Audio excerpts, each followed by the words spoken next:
Podcast Network Asia.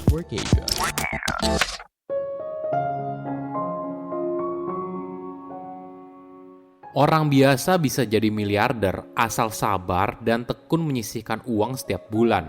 Halo semuanya, nama saya Michael. Selamat datang di podcast saya, Sikutu Buku.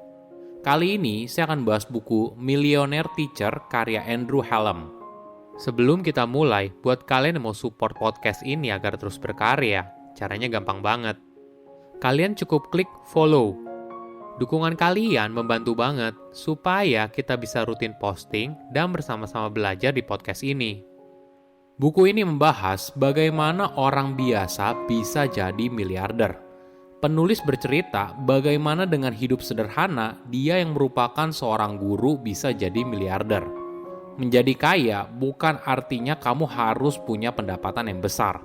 Tidak peduli sebesar apapun pendapatan yang kamu miliki, jika kamu tidak punya mindset keuangan yang benar, maka uang tersebut tidak akan pernah cukup. Coba jawab pertanyaan ini.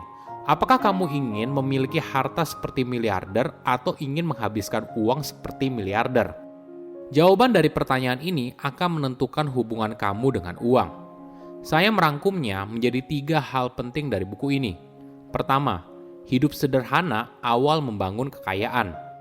Penulis bercerita saat dulu merintis karir menjadi guru.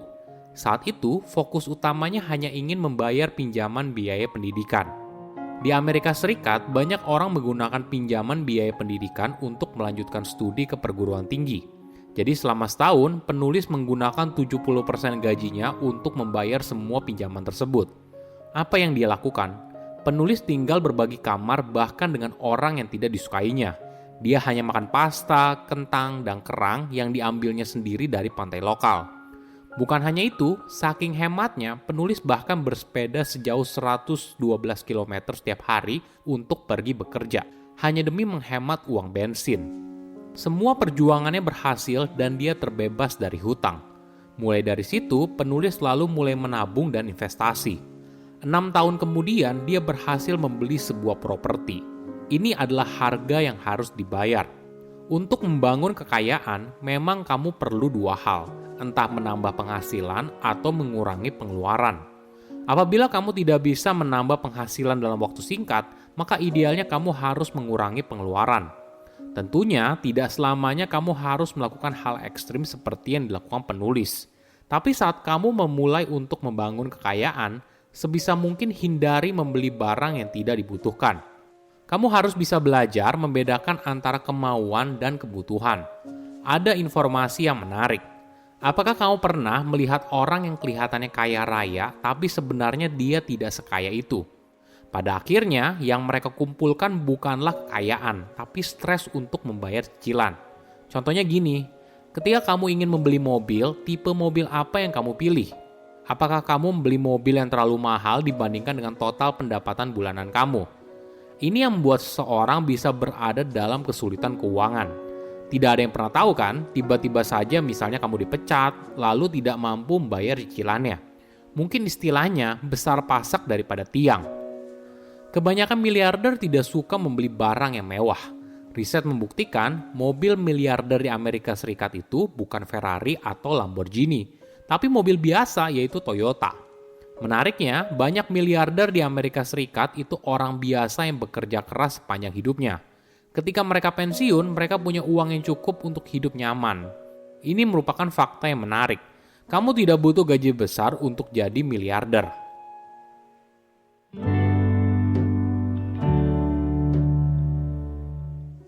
Kedua, mau jadi rich atau wealthy.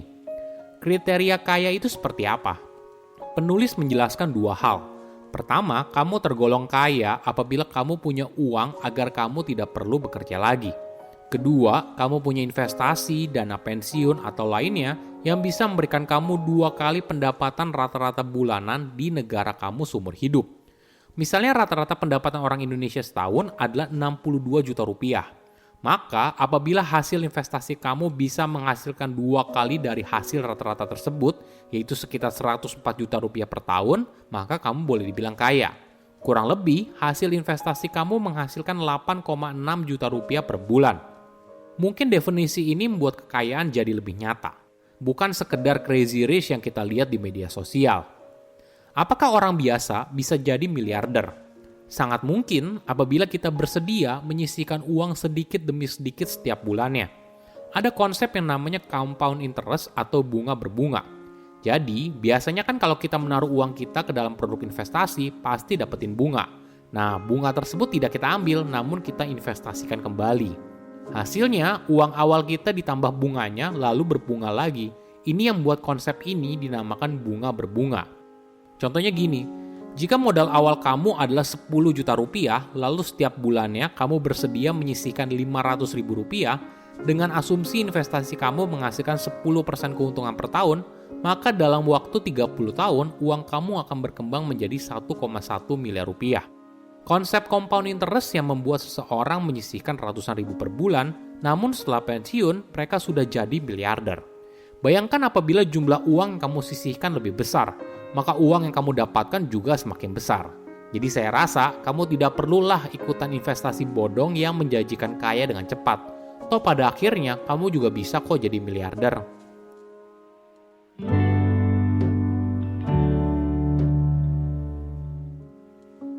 Ketiga, instrumen investasi yang cocok. Bagaimana cara investasi yang tepat? Setiap orang mungkin punya caranya sendiri dalam berinvestasi. Penulis memberikan saran untuk melakukan diversifikasi investasi, misalnya ke index fund dan obligasi. Sebagai contoh, index fund adalah reksadana yang berisi kumpulan saham sesuai dengan indeks yang diikutinya. Misalnya IDX 30 berisi kinerja harga dari 30 saham yang memiliki likuiditas tinggi dan kapitalisasi pasar besar serta didukung oleh fundamental perusahaan yang baik. Penulis berargumen, dalam jangka pendek pasar saham bisa saja mengalami naik dan turun. Namun dalam jangka panjang pasar saham akan tumbuh ke atas. Menurut penulis akan lebih beresiko apabila kita memilih saham satuan daripada indeks saham secara keseluruhan. Reksadana indeks juga menawarkan biaya kelola yang lebih murah dibandingkan reksadana pada umumnya. Mungkin kita merasa, ya bedanya kecil lah, paling cuma 1-2%. Tapi apabila kamu menaruh uang kamu selama 30 tahun, 1-2% merupakan angka yang signifikan. Alternatif produk investasi yang lain adalah obligasi. Mungkin secara imbal hasil, keuntungan obligasi tidak sebesar dari keuntungan saham. Namun obligasi merupakan instrumen investasi yang lebih stabil dan aman. Obligasi pemerintah merupakan instrumen yang paling aman. Kedua adalah obligasi dari perusahaan besar dengan reputasi yang baik. Mungkin kamu jadi bertanya, jadi berapa nih komposisinya? Berapa banyak uang yang kamu taruh ke reksadana indeks atau obligasi? Jawabannya ya tergantung. Tergantung dari berapa usia kamu sekarang, profil resiko kamu, dan sebagainya. Misalnya kalau kamu masih muda dan profil resiko kamu agresif, mungkin kamu bisa menaruh uang lebih besar di reksadana indeks.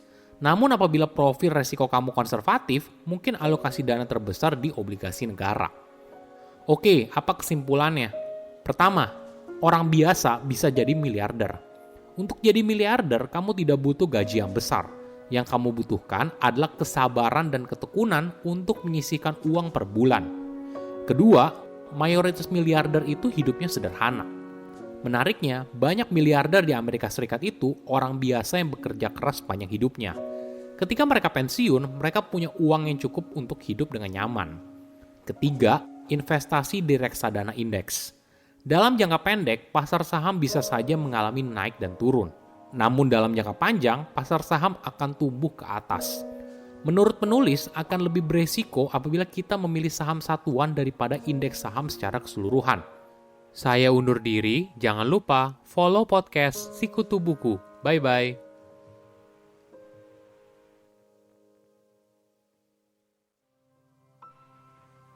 Pandangan dan opini yang disampaikan oleh kreator podcast, host, dan tamu tidak mencerminkan kebijakan resmi dan bagian dari podcast Network Asia.